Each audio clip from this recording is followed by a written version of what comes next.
বিশ্বজুৰি জুবিনক ভাল পোৱা সকলোৰে মাজত কোটি কোটি লোকৰ মাজত জুবিন জীয়াই থাকিব এতিয়া গতিকে আমি জুবিনৰ প্ৰতিটো কাম আমি তেনেদৰে আগবঢ়াই নিম অসমৰ বিভিন্ন স্থানৰ পৰা আহি আপোনালোক আজি একত্ৰিত হৈছে এক মাহ পাৰ হ'ল জুবিন আমাৰ মাজৰ পৰা গৈছে বুলিতো ক'ব নোৱাৰোঁ কিন্তু এটা অভাৱনীয় ঘটনা ঘটি গ'ল যিটোৰ পৰা এক মাহ পাৰ হ'ল আৰু আপোনালোকে এতিয়াও সেই মৰম আশীৰ্বাদ প্ৰাৰ্থনা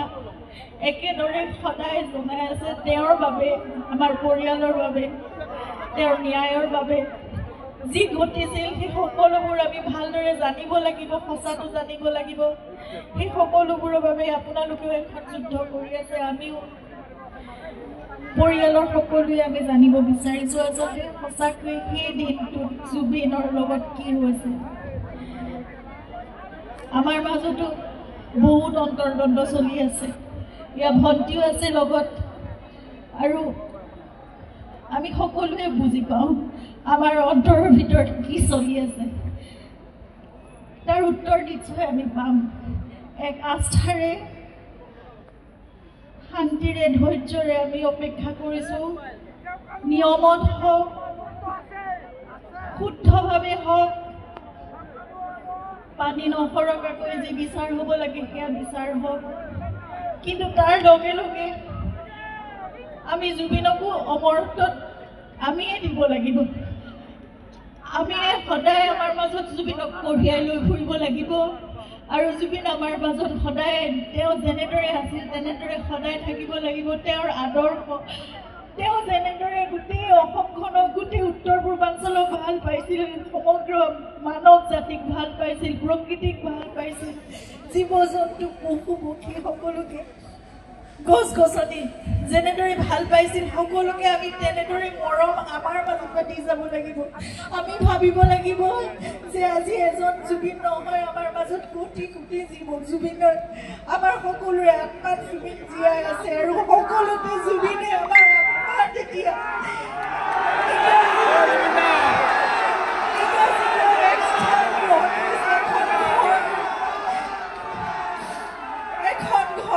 বহিছে আমাৰ সকলোৰে আত্মাত জুবিন জীয়াই থাকিব এতিয়া গতিকে গোটেই বিশ্বজুৰি জুবিনক ভাল পোৱা সকলোৰে মাজত কোটি কোটি লোকৰ মাজত জুবিন জীয়াই থাকিব এতিয়া গতিকে আমি জুবিনৰ প্ৰতিটো কাম আমি তেনেদৰে আগবঢ়াই নিম আমি সংকল্পবদ্ধ হ'ব লাগিব আৰু মই ভাবিছোঁ যে জুবিনৰ জন্মদিন আহি আছে অহা নৱেম্বৰ মাহৰ 18 তাৰিখে 53 বছৰ সম্পূৰ্ণ কৰিলেহেঁতেন তেওঁ কিন্তু এতিয়াও চলি যাব তেনেদৰে সদায় থাকিব আমি দৃঢ় প্ৰতিজ্ঞ মই দৃঢ় প্ৰতিজ্ঞ আমাৰ পৰিয়ালটো আপোনালোক সকলো আমি একেলগে জুবিনক সদায় আমাৰ মাজত জীয়াই ৰাখিম আৰু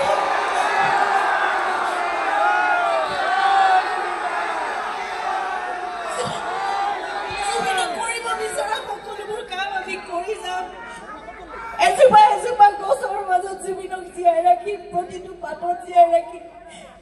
সেই ৩৮,০০০ গীতৰ মাজত জুবিন জীয়াই থাকিবলৈ সকলোৰে কণ্ঠত জুবিন জীয়াই থাকিব জুবিনৰ সকলোবোৰ গীত তেওঁ লিখা তেওঁ কম্প'জ কৰা সকলোবোৰ গীত আমাৰ বহুত পলম হ'ল কিন্তু এতিয়াৰ পৰা আমি চেষ্টা কৰিম যে সেই সকলোবোৰ যাতে আমি শৃংখলাবদ্ধভাৱে আমি ৰাখি যাব পাৰোঁ আমাৰ ভৱিষ্যত প্ৰজন্মৰ বাবে প্ৰতিটো পদক্ষেপত আপোনালোকে আমাক সহায় কৰিব লাগিব আপোনালোকে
আমি বেছি সময় নলওঁ